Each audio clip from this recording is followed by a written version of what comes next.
Doutora Helena, como é que a senhora está acompanhando essas discussões? O que é que a senhora acha que é prioritário dentro desse congresso para ser discutido em termos de políticas públicas para a classe médica? Na verdade, como eu já falei, a importância se reflete não só porque vamos discutir, mas porque as entidades, principalmente a esfera conselhal, tomará posições a respeito de várias situações como regulação à saúde, controle social, acesso aos serviços de saúde, ensino médico. Na verdade, isso tem uma importância muito grande e Pernambuco sente-se honrado por ter sido o estado escolhido para sediar o evento, com a participação, inclusive na mesa de abertura do nosso secretário de saúde, que com muito primor colocou todas as dificuldades, bem como parabenizar o Conselho Federal de Medicina em nome do presidente Dr. Roberto Dávila e nosso querido vice-presidente Vital, que trouxeram para o nosso estado tão importante discussão. Certo, vamos lá, atenção à edição. Professor Dr. Rui Nunes, catedrático de Bioética da Faculdade de Medicina da Universidade do Porto, Portugal. Professor, o senhor defende a terceirização de alguns serviços de saúde que seriam prestados diretamente pelo Estado. Por que o senhor defende isso como uma alternativa para o bem-estar social e quais os mecanismos que o Estado dispõe hoje para fiscalizar com eficiência esse tipo de prática? Ora bom, na generalidade dos países ocidentais, os sistemas públicos de saúde deparam-se, em primeiro lugar, com um problema de financiamento, em segundo lugar, com uma questão de como utilizar bem os recursos sem haver desperdício. E nesse sentido, em muitos países da Europa e fora da Europa, o que tem acontecido é que o Estado se assume cada vez mais como uma entidade que garante que qualquer pessoa, no caso concreto, tem direito de acesso ao sistema de saúde, mas que pontualmente pode não ser ele a providenciar diretamente os cuidados de saúde.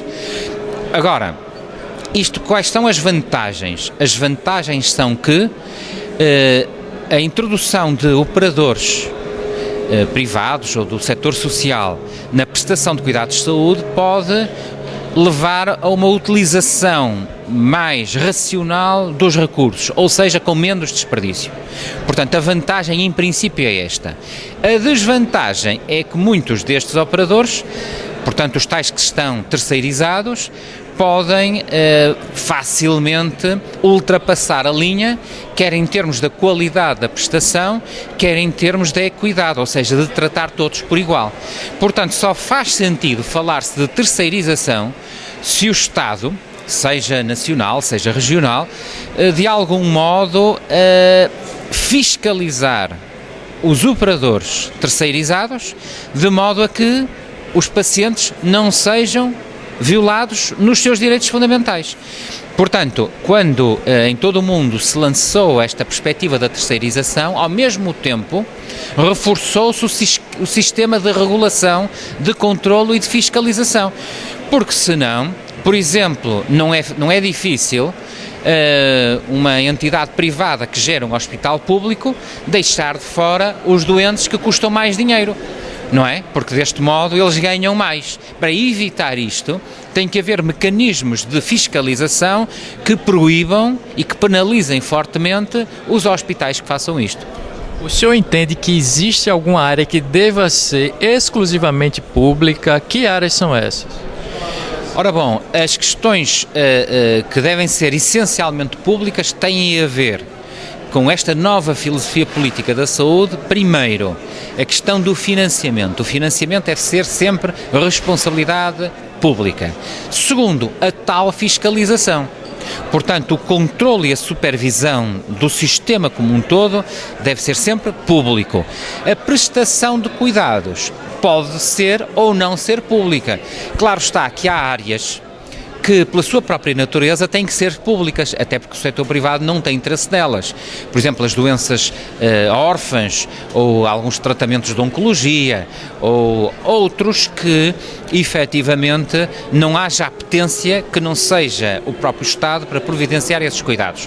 Mas, em princípio, seja na área da cirurgia, seja na área dos cuidados primários, seja no planeamento familiar, não há por que não se contratualizar com diferentes operadores. O que importa é que o setor público e o governo, seja a nível federal, seja a nível estadual, que controle de perto estes operadores para que eles cumpram com aquilo que se obrigaram a fazer.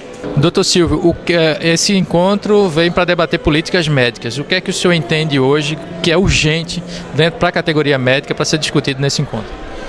Bom, acho que o principal, que não só nessa discussão, mas em todos os eventos onde os médicos discutem, né, é o financiamento da saúde. Eu acho que é um tema extremamente urgente para ser debatido em todos os fóruns. E urgentemente porque o Estado o Brasil precisa de um financiamento adequado para os seus hospitais, para a atenção básica, em todos os sentidos. E outros temas também é a formação médica, né, que é hoje inteiramente direcionada para as especialidades. Temos que trabalhar também a formação médica para a atenção básica. Doutor Silvio, a questão da emenda constitucional 29 está na pauta, o Congresso já marcou a votação para o fim de setembro, há uma discussão sobre a criação de um novo imposto ou a relocação de recursos dentro do orçamento para inflar o orçamento da saúde.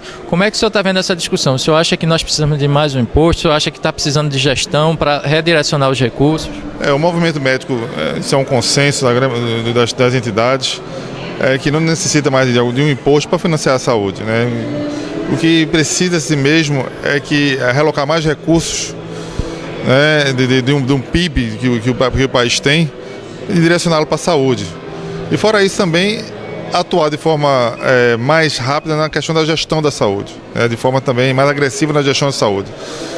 Esse é papel não só do governo federal, do governo estadual, mas também do Ministério Público, do Judiciário, né, a trabalhar como está funcionando essa gestão, o gasto com a gestão, né, o Tribunal de Contas. Então, todas essas entidades têm que estar atuando para tornar a saúde pública mais eficaz. Não só o financiamento, mas também a fiscalização do uso desse recurso. Presidente, como é que surgiu a ideia deste congresso, primeiro congresso sobre políticas médicas, e por que Pernambuco para sediá-lo?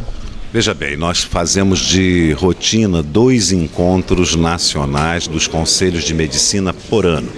Um no primeiro semestre e um no segundo semestre.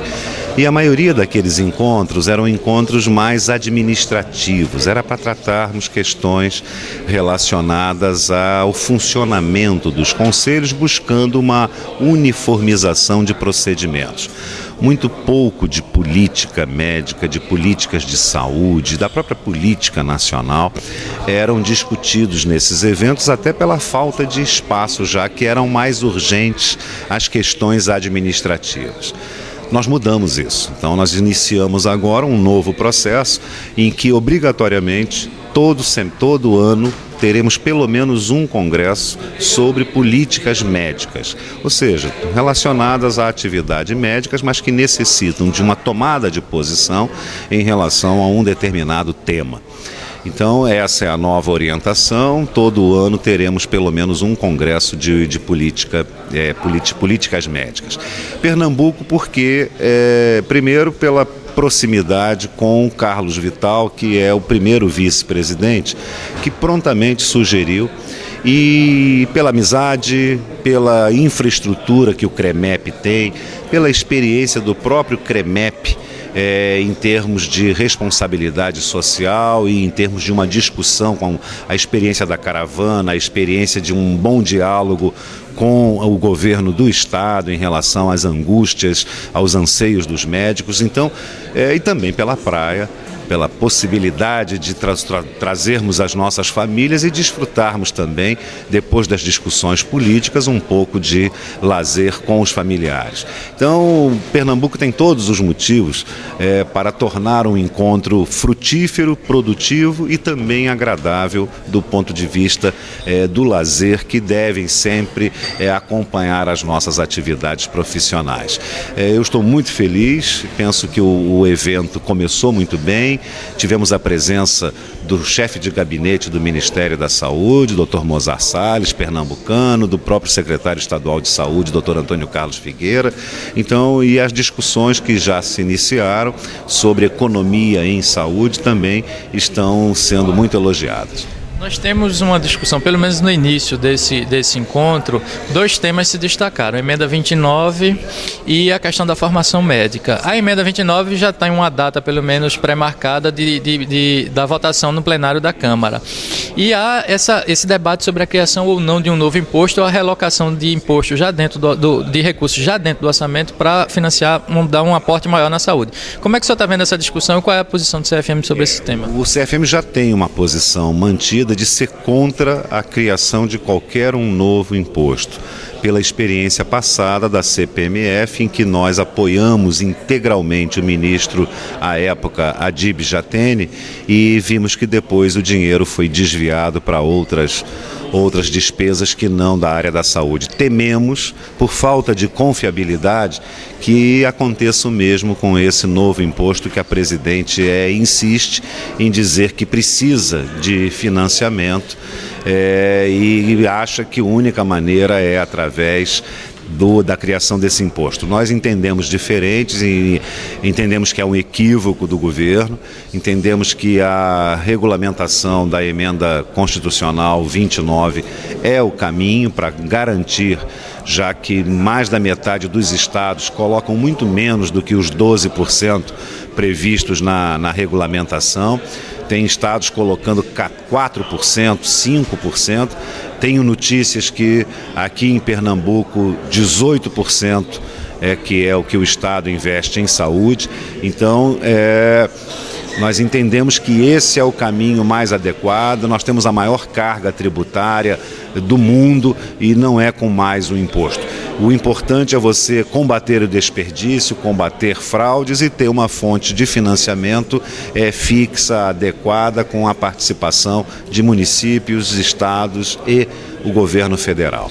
Na questão da formação médica, aparentemente parece que as entidades médicas e o governo têm posições bem diferentes sobre o tema. O senhor, inclusive, vem defendendo a posição de que não basta formar por formar. Tem que haver uma implantação de uma carreira, de um incentivo para se fixar médicos em algumas regiões carentes. É isso mesmo que defende o CFM e essa aparente dicotomia entre governo e CFM, isso é conciliável? Como é que o senhor está vendo? Eu penso que é conciliável. Nós estamos conversando com o governo federal, com o MEC, com o Ministério da Saúde, desde que assumimos, já em outubro de 2009. É claro que iniciou um novo governo a partir de janeiro, tivemos que refazer todos os entendimentos, mas entendemos que o governo também está equivocado quando ele apenas faz uma avaliação quantitativa, uma avaliação numérica e tenta nos comparar com países desenvolvidos. Ora, quando você faz uma comparação apenas quantitativa, eu posso muito bem indicar o Distrito Federal, o Rio de Janeiro, a própria cidade de São Paulo, que tem números suecos em termos de proporção de médicos e habitantes. Entretanto, o nosso problema são os grandes vazios assistenciais exatamente no interior do Nordeste, porque o litoral do Nordeste tem um bom número de médicos proporcionalmente aos habitantes. O grande problema é a região norte, a região centro-oeste, que também tem vazios assistenciais. Então, os médicos estão em número suficiente, eles estão mal distribuídos. Então, tem que haver uma política pública de interiorização da assistência e não é só colocando o médico no mercado de qualidade duvidosa que você vai resolver o problema. Além disso, tem que ter uma política de recursos humanos com uma carreira, criação de uma carreira de Estado que o médico se sinta prestigiado, assim como os juízes, os promotores que estão em todos os grotões desse país, ele se sinta também prestigiado no sentido de saber que é importante para a sociedade e que o governo prestigia e promove a sua ida para o interior. Então são dois problemas que o nosso governo não está atento para isso, embora nós estejamos já cansados, a exaustão de repetir isso aos governantes. Não perdemos a confiança de que podemos ter sucesso se eles abrirem mais, não somente os ouvidos, mas os olhos também para a situação.